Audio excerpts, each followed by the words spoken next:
Since staying at the Olivier House Hotel, I do believe that there's another dimension.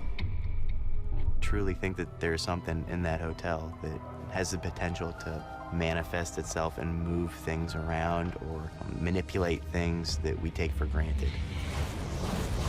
My ghost story began in room 104 at the Olivier House Hotel. My ghost story began in room 206 at the Olivier House Hotel. The Olivier House Hotel is in the heart of the French Quarter in New Orleans, Louisiana. I've stayed at the Olivier House Hotel 20 times. Room 206 is our favorite room. I've stayed at the Olivier House Hotel a total of 4 times. The last time was different. I stayed in room 104, and I had never stayed in that room before. And I never will again. I've never stayed at the hotel since that night because I'm scared. The Olivier House got its name from the people who built it, the Olivier family back in the 1800s. Elizabeth de Parc-Lacoule, she was the grande dame of the sugar plantation. The Olivier House was one of her summer homes. She liked the Olivier House the best because it was right next to the old Opera House. At one point during the Civil War, Union soldiers came into New Orleans. They took over her home and used it as their headquarters. It wasn't a very good experience for her. She got the house back after the war. Elizabeth died in 1895, and she died there in the house.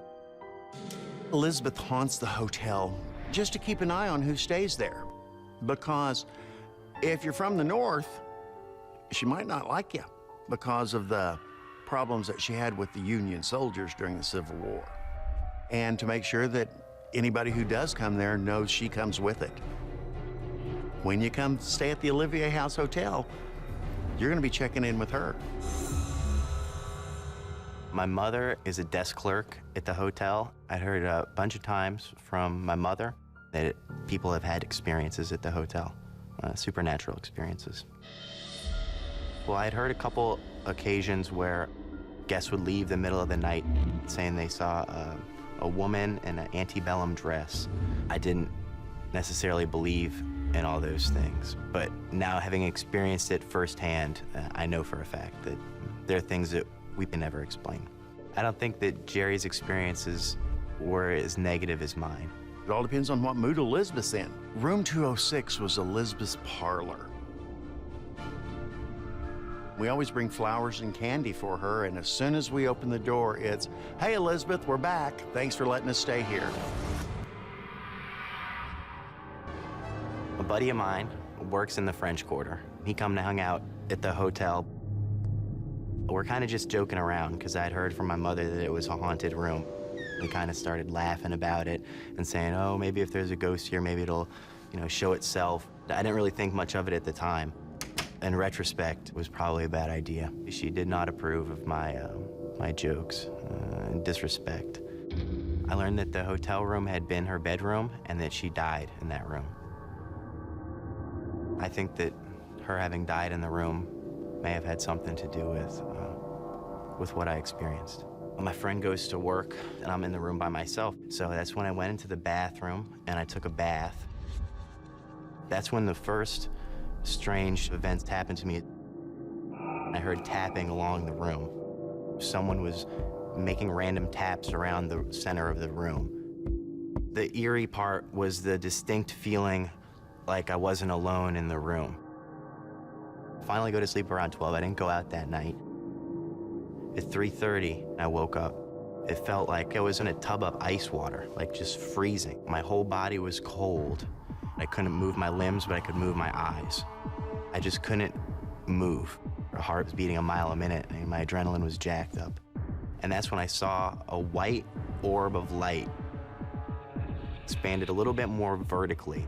It was vibrating with luminance coming from the top and the bottom, going down. It was alive, didn't feel friendly. Distinctly felt like it was aware of me. And then it came around the bed, to the front of the bed.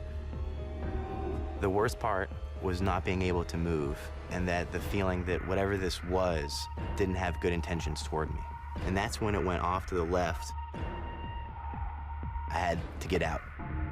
Right when I made that thought is when it came back around into the front. Felt like it was looking at me, and then it zipped out. Almost like it just took off, like through a wall, just really fast. As soon as it took off, I could move again. I just knew I had to get out. I knew I had to get out of the room. So I just walked right outside the room and told the night clerk what had happened. I was just really frazzled. He went and got my toothbrush and stuff and brought it back out to me, and then I went home. I'm 100% sure that it wasn't a dream, that this really happened to me. This is the most terrifying experience I've ever had. We've had numerous things happen. We were sitting there having a cigarette. We heard noise out on Bourbon Street, so of course went out on the balcony to look, see what's going on. And when we come back in, the ashtray's gone. And sitting there on the coffee table was this bottle of water. We didn't even have any water with us, but this water appeared. It had to have been Elizabeth.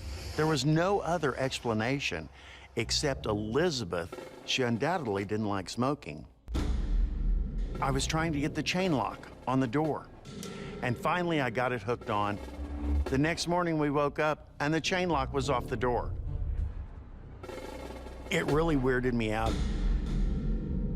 I was standing up on the stairwell and I hollered at Trace to turn around, so I could take a picture, get home, have the picture developed, and there are 12 orbs floating in that picture. A floating orb is a sign of a spirit, and yeah, Elizabeth is there. In another photo, you can see a vision, a ghosty image of a lady in a dress. She's there. The photo I saw looked like a silhouette of a woman in an antebellum style dress. Yeah, I think it is Elizabeth in the photo. I won't go back because I think Elizabeth LeCool never left, and I don't think she's gonna leave as long as the place stands.